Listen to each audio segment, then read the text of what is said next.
Coburg, Melbourne. Fine November day, and a champion racing car is being readied for another race. It's the Norm Beechey Holden Monaro GTS 350. The big brutal machine has run 6 events, counting towards the Australian Touring Car Championship. In 2 days, it will race the last at Symonds Plains in Tasmania. A grueling, dramatic quest for honours over 5 states. You right, Louis? To Beechey and his crew, it hardly seems possible that the last race is looming. Soon there'll be rest from the endless pressures of competition. Relief from the all-night workshop sessions, the setbacks, the heartbreaks. 9 months of it. Right, hold it. Readying the Monaro for race 7 is an absorbing task. The first event of the season seems so distant. And here's the start at Calder in round 1 of the Australian Touring Car Championship. And Mustang driver Alan Moffat has taken the lead. Right on his tail, the defending title holder Ian Gagan, but he's going to need plenty of skill and speed to down Moffat. Look at him go! And there's Norm Beechey in his Holden Monaro. He's got past both Bob Jane and Gagan as though they were standing still. And he's after Moffat, the leader. The Monaro's unbelievably fast. Moffat had better watch out. And now he's on his tail. Look at Beechey pressuring the Mustang. The Monaro's winning hands down in the power department, but the Mustang's got an advantage under brakes and Moffat's clinging to his lead. This is a fantastic race for Beechey's new car, a homemade car, stirring up an expensive factory special. Back in the ruck, and it's a big battle between the Porsches of Jim McEwen and Brian Foley. This is nearly as good as the dice for the lead. There's Moffat coming up to lap Bob Jane, and Beechey's missing. Word from the pits is that he's punctured a tyre after biffing a slower car. That's bad luck. McEwen now in command, and there's Jane pulling into the pits. With Beechey and Jane held up, nothing can stop Moffat, and he's on his way to a round 1 win. Memories of that first round reflect disappointment and annoyance. After being measurably faster than the opposition, a collision and subsequent tyre failure lead to a lowly placing. But Norm Beechey, veteran campaigner of Australian motorsport, doesn't dwell on mishap. To Beechey, motorsport is a mixture of good and bad, of depression and elation. The kind of elation that comes with victory. And they're out. It's round 2 of the Australian Touring Car Championship. It's a great start. Gagan grabbed the lead, but look at Beechey. He's come through the second spot in only a few yards.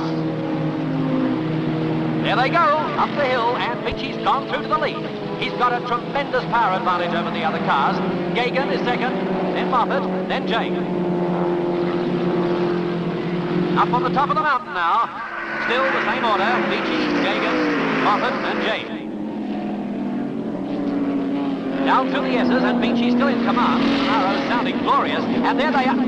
Gagan's leading. Gagan leading from Moffat, and there's Beechey back in third, behind Moffat. First time past the pits, Gagan from Moffat. A tremendous duel shaping up here, and oh, another surprise, Moffat's missing. Word from the pits that the Mustang's blown some plugs and he might be out. That puts Beechey back into second, but he's not getting it easy. Bob Jane's pushing him pretty hard, giving him no peace at all. Gagan still well out in front. He'll take some catching. Beechey and Jane, and oh, Jane spun the Mustang and Morris elbow. Oh, that's bad, but that takes the pressure off Beechey. And now he's after Gagan, and it looks as though the Mustang's slowing. It's not handling too well. Look at Beechey through the S's, much faster. 2 laps to go, and Beechey's right on his tail. It looks as though he's about to take the lead right here in front of us.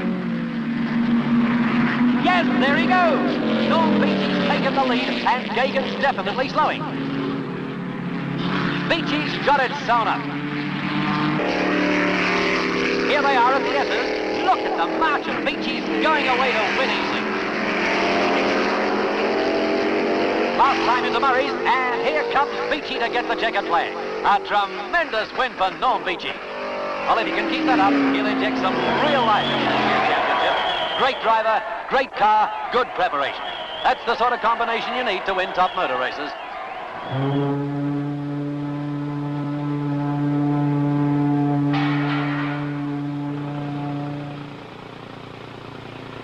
Round 2 of the championship and a win. Victory at Bathurst and by a clear margin. 9 points towards the championship point score. And for Beechey, the failure of Calder is no longer a conversation piece. Team morale is high. They know more than ever that the car is a potential title winner. Confidence is running high, and the next round is to be run on Beechey's home track. No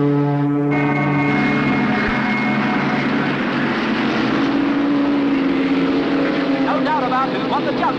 Look at Beechey. He's made the others look like billy carts as they boom down the finish straight towards Shell. Here they come up to Peters, a quarter of a lap, and look at the margins. Beechey, Gagan, Moffat and Jane, and down the straight, Beechey's just flying away. Lukey's at the bottom of the main straight. The Holden's got a dozen lengths on Gagan. What a fantastic first lap. Almost unbelievable. Still the same order as Peters again, but Moffat's making a move on Gagan, and he's going through. Now Moffat, but he'll need to go pretty fast to catch the Holden. It's going like a rocket. Through Peters, Beechey's still clear, and Gagan's dropping back. The others are simply too fast. This is a fantastic display by Beechey. Moffat's not gaining, and we're not surprised. The Holden's fast down the straight, much quicker than the Mustang.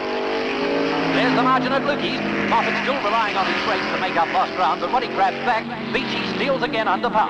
He's well and truly in command. Peters again. Down the straight, Beechey's pulling away. Moffat's definitely slowing, and Gagan's catching him. Up they go into Peters. In goes Moffat, and here comes Gagan. Gagan's right on Moffat's tail now. The red Mustang slowing with engine trouble, and there he goes, right in front of the grandstand. But up in front, it's all Beechey. Here he comes, last lap, heading towards the checkered flag. Yes, there it is, an all-the-way win for Norm Beechey. That's his second in a row. Unlike Bathurst, he led all the way today in a great display of superiority. I'm sure everyone here would agree that the issue was never in doubt. Right from the moment the flag dropped, it was Beechey all the way. Another tremendous drive.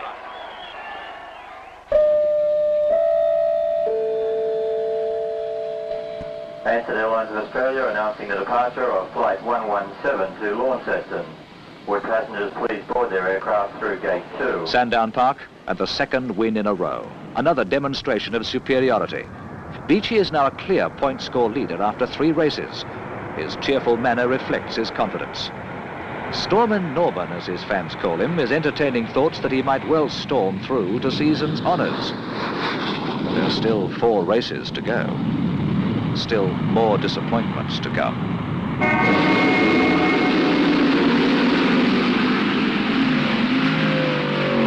It's pretty windy out there as the flag drops. It's also wet, and the Porsche Foley gets the best of the start. But as soon as they hit the first stretch of straight, Moffat boosts his Mustang into the lead, and away he goes.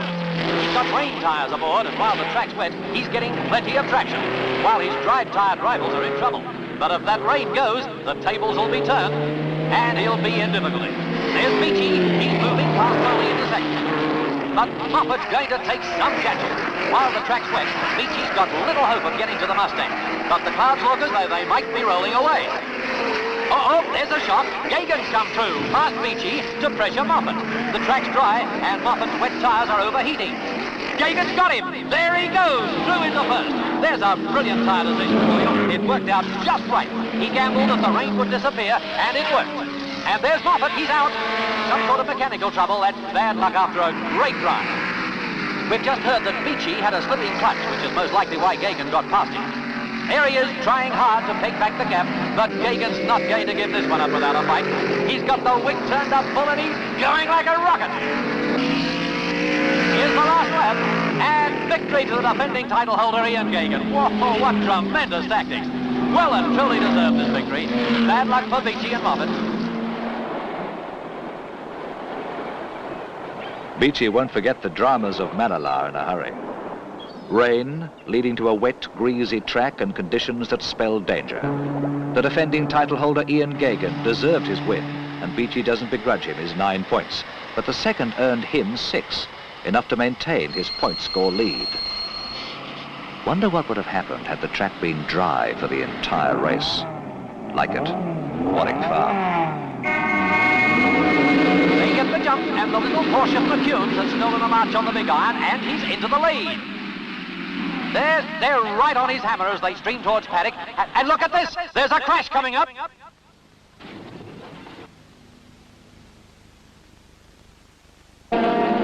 Moffat and Gagan have crashed, and McEwen's out on his own, and what's left of the field runs into the Hume Straight. We've just heard that Moffat and Gagan are all right, but their cars are badly damaged. Well, it seems Moffat lost it and Gagan just couldn't avoid the spinning car. Well, that's taken some fire out of the race. The field looks tremendous as it bunches up under brakes. Green corner, Bob James in second, but Beechey's right on his hammer. This is a tremendous duel. Beechey's all over him under power, but James got better brakes, and they're pretty even through this section of the track. Here they come again, and this time, yes, he's done it, he's through. Beechey moves up to second, but a long way behind McEwen, who's really flying. There's Beechey out from under shell. McEwen still well clear. James won't give in, he's still clinging on to Beechey, and if they both catch McEwen, this could be interesting. McEwen's through the S's, he's going to take some catching. Beechey's determined to do just that. He's trying pretty hard. Here's the margin as they tear into creek with the race half gone. But Beechey's not going to do it. He's broken an axle. The pressure's off McEwen. But is it? James having a go now, and look at him fling that Mustang around. But he hasn't got enough time, and the race is McEwen's. What a tremendous turn up for the Bush. Gagan and Moffat crash. Beechey retires, and the race goes to McEwen's Porsche. What a race of surprises. Ladies and gentlemen, ATCC Airlines Flight 117. The track was dry at Warwick Farm, but 5 seconds behind winner McEwen at half distance and an axle breaks, while gaining, with victory in sight. It's another disappointing blow. Only bright point is that main rivals Gagan and Moffat also failed to increase their scores. It's fickle. 2 wins in a row and then retirement. 2 races to go. Beechey must win 1 to clinch the title.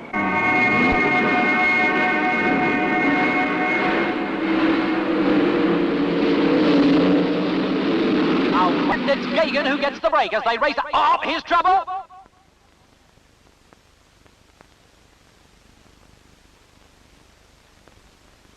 There, that looks bad. It's Chris Brown.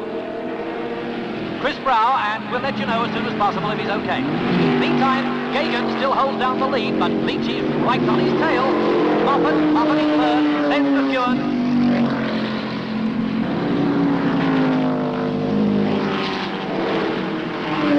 Beechey's gone into the lead. Gagan's dropping back with some sort of trouble. Remembering that the Mustang was badly damaged in that Warwick Farm crash only a week ago, we're not surprised. That puts Beechey in the box seat because Lakeside's not an easy circuit to pass on, and he'll cover himself pretty well. There's Gagan going back into the pits for attention. He must be a very disappointed rider. But it's Beechey belting along up in front, and the Holden's going well. Now, if he can win this one, he'll wrap up the championship. Bob Jane, though, isn't going to let him post an easy win. Look at him, pressure. There's Moffat, way down. He got black flags for attempting to pass while the yellow flag was out during the accident.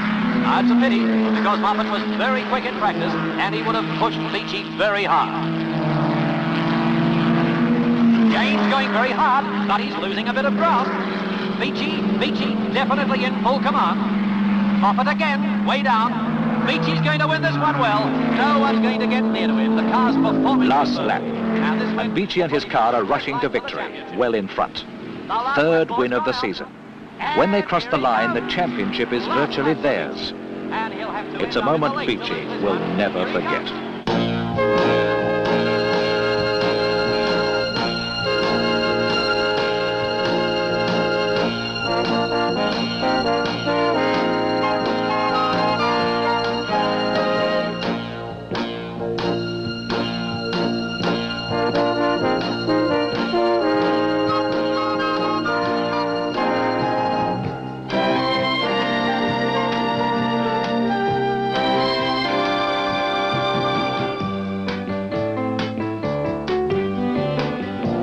And now, one more race to wrap up the season. Beechey cannot be beaten for the title. Mustang driver Bob Jane can equal his point score if he wins Simmons Plains, but Beechey will get the decision on a countback. In effect, Beechey doesn't have to run the Tasmanian race, but he will, to keep faith with the promoter, the fans, and his sponsors. Beechey is a sportsman first, champion racing car driver, second. On its transporter. The first practice session for the championship car will be getting underway in about half an hour's time. Now they'll run 2 time trials to decide starting positions, and we expect quite a battle because that top position... Scrutineering for the Beechey car is almost anticlimactic. Win or lose tomorrow, the title is his. 24 hours will see him crowned Australian touring car champion. Beechey feels a strange emotion as the officials check out the machine. And there's Alan Moffat going out for a trial. He will feel it even more strangely when he goes to the line tomorrow. Australian touring car champion. Proud. Yes, he's proud that he's beaten the best of them, and proud that he's done it decisively. Moffat's trailing a big cloud of smoke. As Beechey goes out for time trials to determine his start position, his major rival Alan Moffat brings in his new car. It has serious engine problems. Moffat's race will end here, for repairs are impossible. Beechey doesn't know it yet, but he will join Moffat on the sidelines. As the yellow car booms through its first practice lap, there's sudden loss of power, and suddenly the effort of the long haul from Melbourne is in jeopardy. Beechey will run but 3 laps of practice. His mechanic will hold the time board out only once.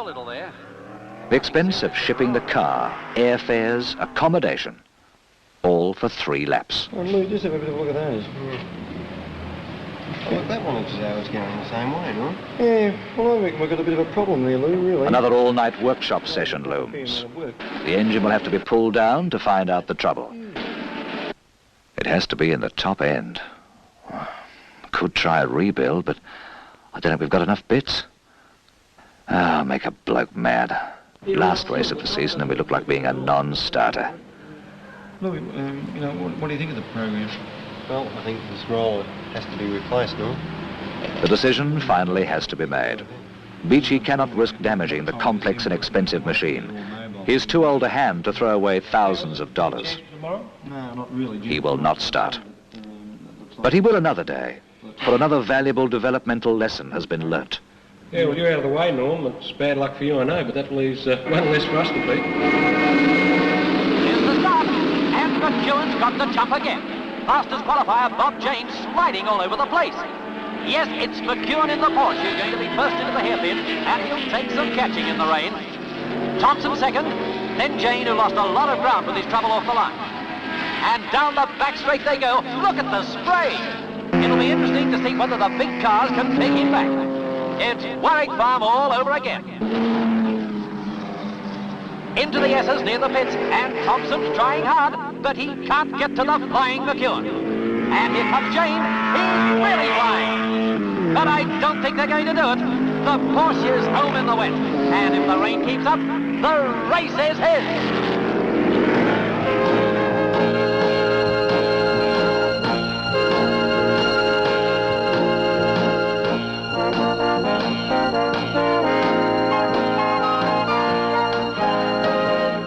For Norm Beechey, it's an odd experience to spectate at a championship event, not to be out there with them, after the effort of getting his car and crew to Symonds Plains.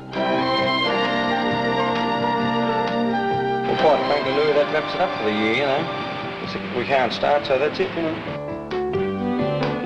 With Beechey out, things are easier for McEwen, and he splashes through the rain to an easy win, earning enough points to come second in the title. Bob Jane ends the season in 3rd place. A 1-2-3 for Shell.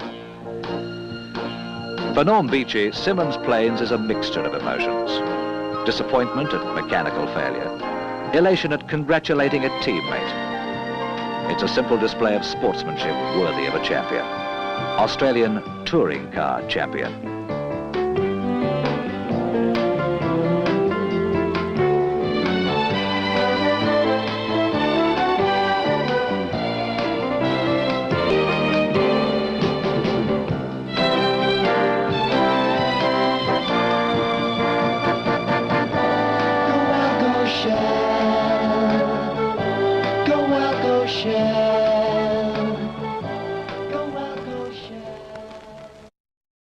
Norm Beechey retired from racing in late 1972, citing a need to spend more time with his family, particularly his daughter Amanda, who was born that year with a rare blood disease.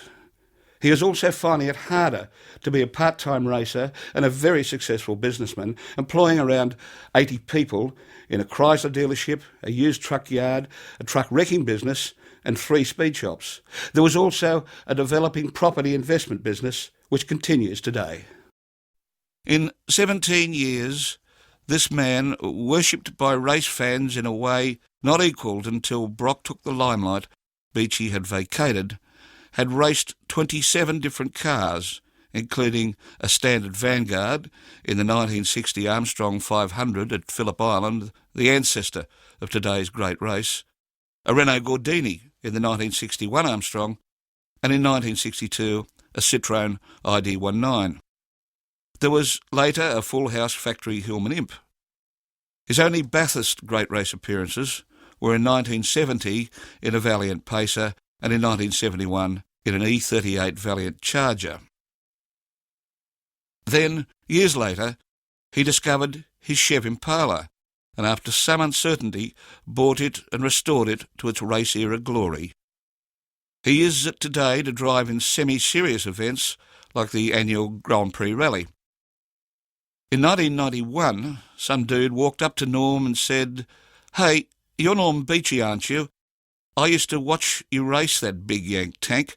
Put on a few kilos since you stopped, haven't you?" To which, quick as a flash, Beechey replied, "Only around the wallet."